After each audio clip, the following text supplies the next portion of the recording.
शहर के जाने माने रईस हीराचंद और उनकी पत्नी सुजाता की चमचमाती महंगी कार बंगाल की एक पुरानी बस्ती की सुनसान गली में एक बेरौनक से पुराने मकान के बाहर आकर रुकती है। सुजाता, ये तुम मुझे किस जगह लेकर आई हो? ये तो कोई गरीबों की बस्ती लगती है। यहाँ ऐसा क्या है? हीराचंद के कुछ भी समझ में नहीं आ रहा था कि सुजाता उसे ऐसी अजीब सी जगह क्यों लाई है, जिस मकान में दिन में भी अंधेरा दिख रहा था और धुआं उठ रहा था। आप मेरे साथ अंदर चलिए, सब समझ जाएंगे। यहाँ हमारी हर समस्या का समाधान मिलेगा। सुजाता और हीराचंद आशंकित कदमों से उस मकान में दाखिल होते हैं। तभी उन्हें किसी महिला की बाहरी आवाज सुनाई पड़ती है। चले आओ, चले आओ। हीराचंद ने देखा कि उस मकान के अंदर अंधेरा था। अचानक हीराचंद की निगाह एक कमरे की ओर पड़ी, जिसके अंदर हल्की हल्की सी रोशनी आ रही थी और उस कमरे के अंदर से धुआं उठ रहा था। शायद उस कमरे के अंदर आग जल रही थी। है? ये किसकी आवाज है?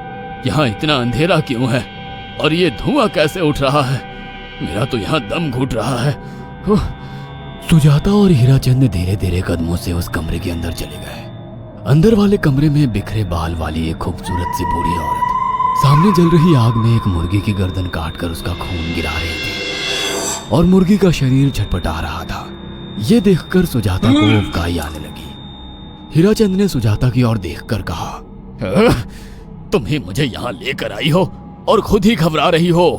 कौन है ये भयानक सी शक्ल वाली औरत और हम यहाँ क्यों आए हैं? अचानक उस औरत ने एक झटके में मुर्गे की गर्दन धड़ से अलग कर दी। ये देखकर सुजाता के मुंह से चीख निकल गई और सेठ हीराचंद भी सहम गया। वो बहुत डरावना नजारा था। ये अघोरा ताई हैं। ये हमें अपनी काली तंत्र विद्या से संतान सुख प्रदान कर सकती हैं। इसलिए मैं आपको यहाँ लेकर आई हूँ। कैसी बात करती हो? जहाँ बड़े से बड़े डॉक्टर सफल नहीं हुए, वहाँ ये मामूली औरत क्या कर लेगी? हीराचंद की बात सुनकर अघोरी ताई ने गुस्से से हीराचंद की ओर देखकर कहा, नादान हीराचंद, काली विद्या में इतनी शक्ति है कि मरे को भी जिंदा कर दे। संतान पैदा कराना कौन सा मुश्किल है? तुम्हें मेरा नाम कैसे पता? क्या तुम सच में हमें संतान सुख दिला सकती हो? तुम जितनी दौलत मांगोगी मिल जाएगी, अगर ये संभव है तो। संतान का नाम सुनते ही हीराचंद की आंखों में चमक आ गई। वह संतान के लिए कुछ भी कर सकता था। तुम लोगों को मुझे एक नवजात शिशु लाकर देना होगा। मैं उस शिशु की बलि चढ़ा दूंगी और फिर वही शिशु तुम्हारे घर में फिर से जन्म लेगा। नवजात शिशु की बलि का नाम सुनते ही सुजाता और हरिचंद डर के मारे सिहर गए, पर उनकी आंखों में उनकी संतान का सपना ज्यादा बड़ा था। वो सब करने को तैयार थे। अघोरा ताई, आप जैसा कहेंगे हम वैसा करेंगे। बस हमें संतान सुख दिला दो। बिना वारिस के हमारी दौलत किस काम की? संतान सुख के लिए अंधे हो चुके सुजाता और हरिचंद अपनी नौकरानी शीला से एक नवजात बच्ची चोरी करवा के अघोरी ताई को दे देते हैं।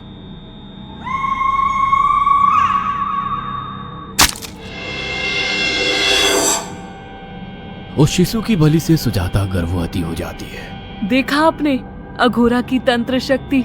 मुझे उस पर पूरा भरोसा था। चलो चलकर उन्हें धन्यवाद कहते हैं। हीराचंद और सुजाता अघोरा ताई के पास पहुंचते हैं। वो दोनों बहुत खुश थे और अघोरा पर उन्हें अंधविश्वास हो गया था। अघोरा ताई, आप महान तंत्रिका है।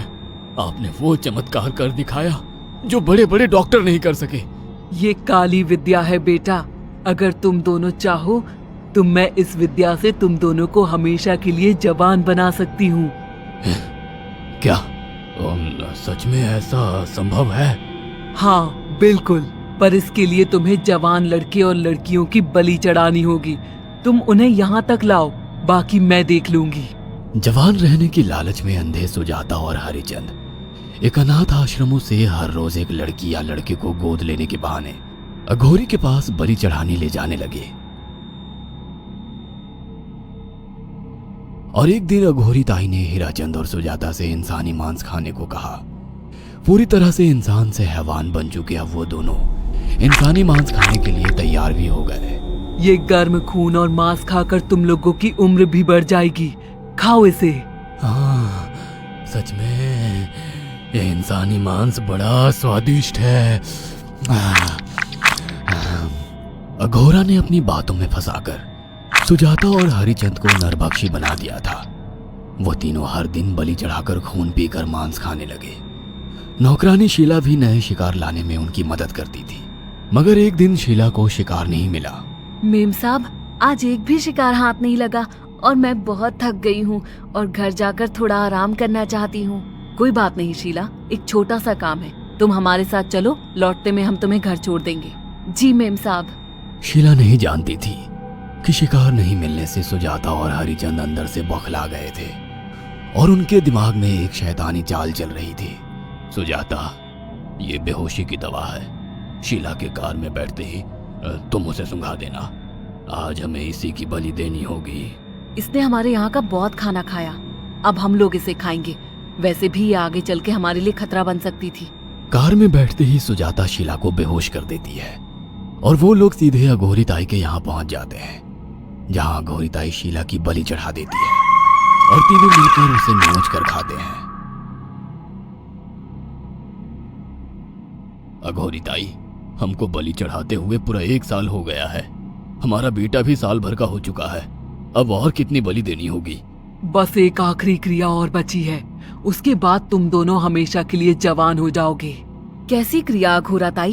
3 दिन बाद सूर्य ग्रहण है, हमें पास के घने जंगल में एक विशेष क्रिया करनी होगी। उसके बाद तुम लोग कभी बूढ़े नहीं होगे। कितना अच्छा होगा, हम हमेशा जवान रहेंगे और सालों साल तक अपनी दौलत से ऐश करेंगे। हाँ, सच कहा। अघोरा ताई ने हमारे हर सपने पूरे कर दिए। 3 दिन बाद बंगाल के बियाबान जंगल में कोहरे और ओस से भीगे पेड़ों के बीच एक घने बरगद की बेलों पर कटे इंसानी सिर लटक रहे थे, जिसमें से खून टपक रहा था। काले जादू का सामान भी रखा था। कितनी भयानक जगह है ये, हर तरफ कटे हुए सर लटक रहे हैं। थोड़ी देर में सब समझ जाओगे, बैठ जाओ और मेरे साथ ये मंत्र दोहराओ। ओ, अघोरा, ये किन लोगों की कटी हुई गर्दनें हैं? आप यहाँ क्या करने वाली हो?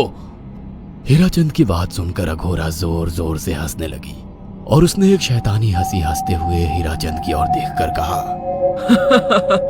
तुम जैसे ही लोगों ने अपनी इच्छाओं को पूरा करने के लिए इन लोगों की बलि चढ़वाई है और फायदा उठाया है।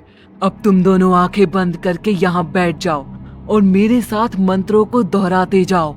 अघोरा ने सुजाता और हरिचंद को वशीकरण मंत्र और काले जादू के इस्तेमाल से सम्मोहित कर दिया और देखते ही देखते वो एक भयानक डायन में बदल गई और चीखती हुई बोली, अब मैं तुम दोनों की बलि चढ़ाकर अमर हो जाऊंगी, क्योंकि तुम लोगों ने 100 लोगों की बलि का खून पिया है। देखते ही देखते उस डायन ने फरसे से एक एक करके सुजाता और हरिचंद की गर्दन काटकर जल रही आग में बलि चढ़ा दी और उनका गर्म खून पीने लगी। जब तक तुम जैसे मूर्ख और लालची लोग अपने फायदे के लिए दूसरों को मेरे पास लाते रहेंगे, मैं उनका फायदा उठाकर ऐसे ही उनकी बलि चढ़ाती रहूंगी। दरअसल अघोरा एक डायन थी और अपना स्वार्थ पूरा करने के लिए उसने हीराचंद और सुजाता की लालच का फायदा उठाकर उनकी भी बलि चढ़ा दी। बुरे काम का बुरा ही नतीजा मिलता है।